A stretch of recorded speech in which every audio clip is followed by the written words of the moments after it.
வணக்கம். புதுவை ஆளுநர் இக்பால் சிங், மத்திய இணையமைச்சர் நாராயணசாமி, முதல்வர் ரங்கசாமி உள்ளிட்ட அரசியல் தலைவர்கள் புத்தாண்டு வாழ்த்து தெரிவித்துள்ளனர்.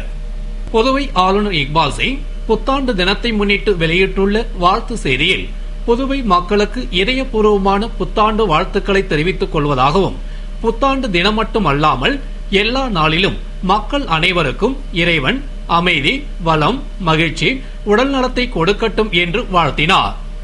மத்திய இணையமைச்சர் தமது வாழ்த்துச் செய்தியில், புதியதாக மலரும் புத்தாண்டில் அனைவருக்கும் உளம் கனிந்த புத்தாண்டு நல்வாழ்த்துக்களை தெரிவித்துக் கொள்வதாகவும், இந்நாளில் மனிதநேயம் வளர்ந்திட உறுதியேற்று புதுவை மாநிலம் செழிக்க பாடுபடுவோம். விவசாயிகள், மீனவர்கள், தாழ்த்தப்பட்ட, பிற்படுத்தப்பட்ட, ஏனைய தொழிலாளர் நண்பர்கள், அரசு ஊழியர்கள், பொதுமக்கள் என அனைவரும் தம் வாழ்வில் ஏற்றம் பெற்றிட வாழ்த்துவதாக அவர் கூறினார். அமைச்சர் திரு ராஜவேலு கூறுகையில், பல சாதனைகளை புரிந்து 2013ஆம் ஆண்டில் அடியெடுத்து வைக்கும் இவ்வேளையில் கடந்த ஆண்டில் செய்த நல்ல செயல்களை தொடரவும், புத்தாண்டில் உத்வேகத்துடன் பணிபுரிந்து புதிய பரிமாணத்தை ஏற்படுத்தவும் வேண்டும் என்றும், அனைவருடைய வாழ்க்கையும் வளமாக இருக்க வேண்டும் என்றும் வாழ்த்துவதாக அவர் கூறினார்.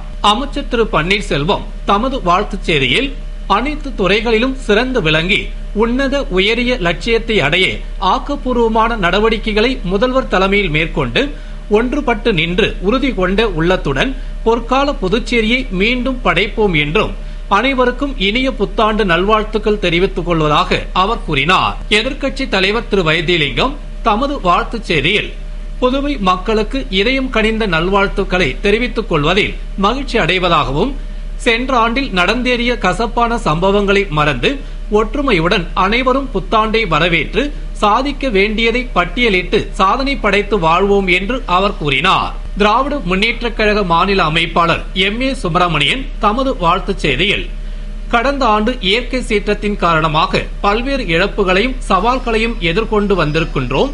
வரும் புத்தாண்டில் கலைஞர் மற்றும் தளபதியார் வகுத்து கொடுக்கின்ற பாதையில் ஒற்றுமையுடன் இணைந்து மக்கள் நல்வாழ்விற்காகவும் மாநில வளர்ச்சிக்காகவும் குரல் கொடுப்போம் என்றார். மேலும் புத்தாண்டில் எல்லார் இல்லங்களிலும் இன்பமும் மகிழ்ச்சியும் தழைத்தோங்க திராவிட முன்னேற்றக் கழகம் சார்பில் வாழ்த்தினை தெரிவித்துக் கொண்டதாக அவர் கூறினார். முன்னாள் சட்டமன்ற உறுப்பினர் புஸ்ஸி ஆனந்த் கூறுகையில், புத்தாண்டு பிறக்கும் இவ்வேளையில் மக்கள் அனைவரும் ஒற்றுமை உணர்வுடனும் சகோதர பாசத்துடனும் ஒருவருக்கொருவர் விட்டுக் கொடுத்து வாழ்ந்திட வேண்டும். மக்கள் அரசின் நலத்திட்டங்களை பெற்று வாழ்க்கையில் உயர்ந்திட வேண்டும் என்றும், புதுவை மக்களுக்கும் குறிப்பாக உப்பளம் தொகுதி மக்களுக்கும் இனிய புத்தாண்டு நல்வாழ்த்துக்களை தெரிவித்துக் கொள்வதாக அவர் கூறினார். முன்னாள் நகரமன்ற துணைத் தலைவர் திரு ஜான்குமார் தமது வாழ்த்துச் செய்தியில், மலரும் புத்தாண்டில் அனைவரும் சென்ற ஆண்டின் தீயவைகளை மறந்து வரும் ஆண்டில் வாழ்வில் உன்னத நிலையை அடைய ஒன்றுபட்டு சகோதர உணர்வுடன் விட்டுக் கொடுத்து வாழ்ந்து அனைத்து செயல்களிலும் வெற்றி பெற்று மகிழ்ச்சியுடன் வாழ வேண்டும் என்றும், புத்தாண்டில் அனைவரும் அமைதியுடனும் அனைத்து இல்லங்களிலும் இன்பம் பொங்க மனவளமும் உடல் நலமும் பெற்று வாழ வேண்டும் என்று வாழ்த்துவதாக அவர் கூறினார். புதுவையில் புத்தாண்டை வரவேற்க ஹோட்டல்களில் சிறப்பு நிகழ்ச்சிகள் ஏற்பாடு செய்யப்பட்டுள்ளது மற்றும் சுற்றுலா பயணிகள் குவிந்த வண்ணம் உள்ளனர். புதுவையில் 2013 புத்தாண்டை கொண்டாட உள்ளூர் மக்கள் உற்சாகமாக ஆயத்தமாகி வருகின்றனர். மேலும் சுற்றுலா பயணிகள் குவிந்த வண்ணம் உள்ளனர். மேலும் ஓட்டல்களில் புத்தாண்டை வரவேற்கும் விதமாக மின் விளக்குகளாலும் வண்ண காகிதங்களாலும் அலங்காரம் செய்யப்பட்டு கேம் ஷோ, நடன நிகழ்ச்சிகள், வான வேடிக்கை, விளையாட்டுப் போட்டி, சிறப்பான உணவு வகைகளுடன் இரவு உணவு விருந்து, இசை நிகழ்ச்சி, பல்வேறு பரிசு போட்டிகள் என ஏற்பாடுகளை செய்துள்ளது. இது மட்டுமன்றி சுற்றுலா பயணிகள் குவிவதால் தங்கும் விடுதிகள் அனைத்தும் நிரம்பி வழிகிறது. மேலும் கடற்கரை உள்ளிட்ட சுற்றுலா தலங்களில் உள்ளூர் மக்கள் மற்றும் சுற்றுலா பயணிகள் படையெடுத்து வலம் வருகின்றனர். மேலும் கோவில்களில் சிறப்பு பூஜைகளுக்கு ஏற்பாடு செய்யப்பட்டுள்ளது. மொத்தத்தில் புத்தாண்டை மகிழ்ச்சியோடும் உற்சாகத்தோடும் வரவேற்க சிறப்பு ஏற்பாடுகள் செய்யப்பட்டுள்ளது. பல்வேறு ஹோட்டல்களில் சிறப்பு ஏற்பாடுகள் செய்தது போன்று சன்வே ஜிஆர்டி கிராண்ட் ஹோட்டலில் ஓபன் லான் பகுதியில் ஏர்டெல் சூப்பர் சிங்கர், கலக்கப் போவது யாரு, fire fins, western fins, DJ நிகழ்ச்சிக்கு ஏற்பாடு செய்யப்பட்டுள்ளது. மேலும் 6 வகை அசைவம் 3999 ரூபாய் கட்டணத்தில் ஜோடிக்கு விருந்தும், காடியானா ரெஸ்டாரண்டில் டிஜே அளவற்ற பஃபே விருந்துக்கு நபர் ஒன்றுக்கு 1299 ரூபாய் கட்டணத்தில் ஏற்பாடு செய்துள்ளது. இரவு 8 மணி முதல் 12 மணி வரை நிகழ்ச்சியில் பங்கு கொள்ள விரும்புவோர் 041322816008 என்ற எண்ணில் தொடர்பு கொள்ளுமாறு அழைப்பு விடுத்துள்ளது.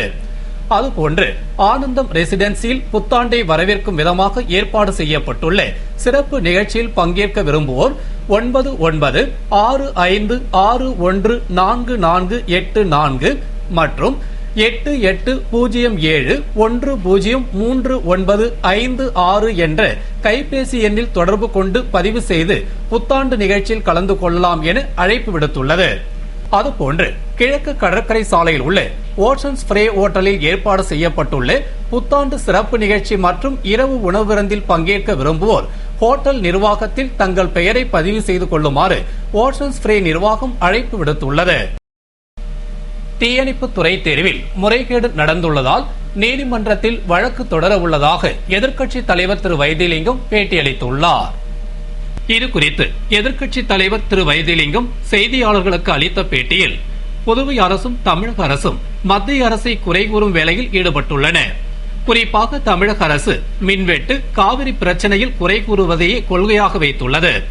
புதுவை அரசு பல்வேறு திட்டங்களை நிறைவேற்ற மத்திய அரசு காலதாமதம் செய்து வருவதாக கூறி வருகிறது. ஆனால் மத்திய அரசின் திட்டங்களை புதுவை அரசால் நிறைவேற்ற முடியவில்லை.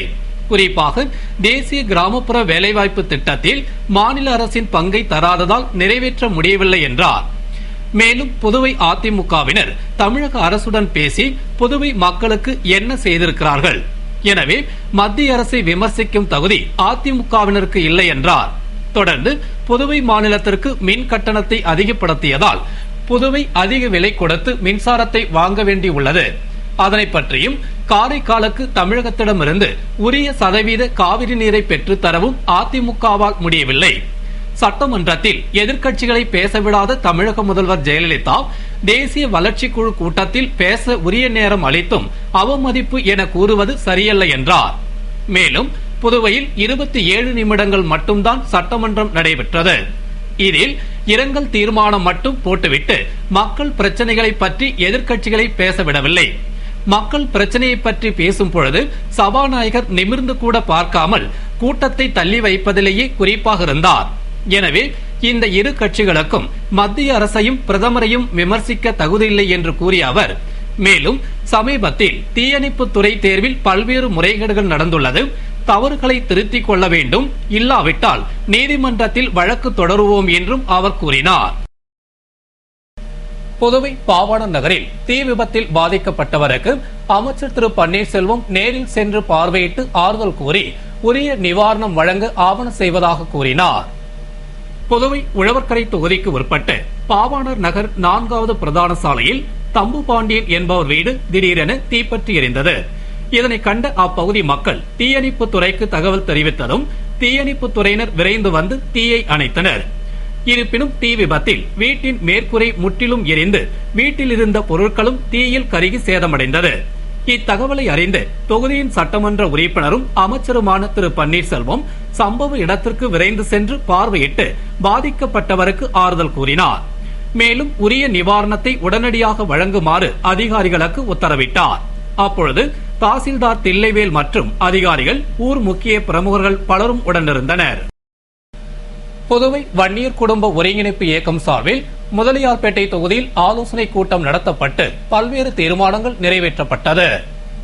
புதுவை முதலியார்பேட்டையில் வன்னியர் அனைவரையும் ஒருங்கிணைக்கும் வகையில் வன்னியர் குடும்ப ஒருங்கிணைப்பு இயக்கம் சார்பில் ஆலோசனை கூட்டம் இயக்க தலைவர் துளசிதாசன் தலைமையில் முதலியார்பேட்டை தொகுதி தலைவர் தர்மன், செயலாளர் பிரபு ஆகியோர் முன்னிலையில் நடைபெற்றது.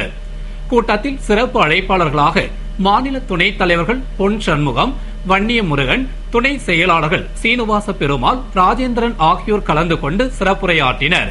கூட்டத்தில் புதுவையில் வன்னியர் நலத்துறை அமைக்க அரசு நடவடிக்கை எடுக்க வேண்டும், வன்னியர்களுக்கு முறையான முழுமையான இட ஒதுக்கீட்டை செயல்படுத்த வேண்டும், வன்னியரை இழிவுபடுத்தி மற்ற அமைப்பினர் பேசுவதை அரசு தடுக்க வேண்டும் என்பது போன்ற பல்வேறு தீர்மானங்கள் நிறைவேற்றப்பட்டது. சிங்கப்பூரில் உயிரிழந்த மாணவியின் உடல் டெல்லியில் தகனம் செய்யப்பட்டது. மாணவிக்கு பிரதமர் மன்மோகன் சிங், காங்கிரஸ் தலைவி சோனியா காந்தி உள்பட பலர் அஞ்சலி செலுத்தினர். டெல்லியில் கடந்த 16ஆம் தேதி பேருந்தில் பாலியல் பலாத்காரம் செய்யப்பட்டு தாக்கப்பட்ட மருத்துவக் கல்லூரி மாணவி டெல்லி சப்தார் சிங் மருத்துவமனையில் சிகிச்சை பெற்று எவ்வித முன்னேற்றமும் ஏற்படாததால் சிங்கப்பூர் மவுண்ட் எலிசபெத் மருத்துவமனைக்கு கொண்டு செல்லப்பட்டு அங்கு சிகிச்சை பலனின்றி உயிரிழந்தார். பின்னர் அவரது உடல் பிரேத பரிசோதனைக்கு பிறகு சிறப்பு விமானம் மூலம் நேற்று முன்தினம் டெல்லி வந்தது. விமான நிலையத்தில் பிரதமர் மன்மோகன் சிங், காங்கிரஸ் தலைவர் சோனியா காந்தி ஆகியோர் மாணவியின் உடலுக்கு மலர் வளையம் வைத்து அஞ்சலி செலுத்தினர். பின்னர் பலத்த போலீஸ் பாதுகாப்புடன் மாணவி தங்கியிருந்த என்கிளேவ் பகுதியில் உள்ள இல்லத்திற்கு உடல் எடுத்துச் செல்லப்பட்டது. அங்கு இறுதி சடங்குகள் நடந்ததும் உடனடியாக துவாரகா செக்டார் பகுதிக்கு மாணவியின் உடல் எடுத்துச் செல்லப்பட்டு தகனம் செய்யப்பட்டது. சிதைக்கு மாணவியின் தந்தை தீ மூட்டினார்.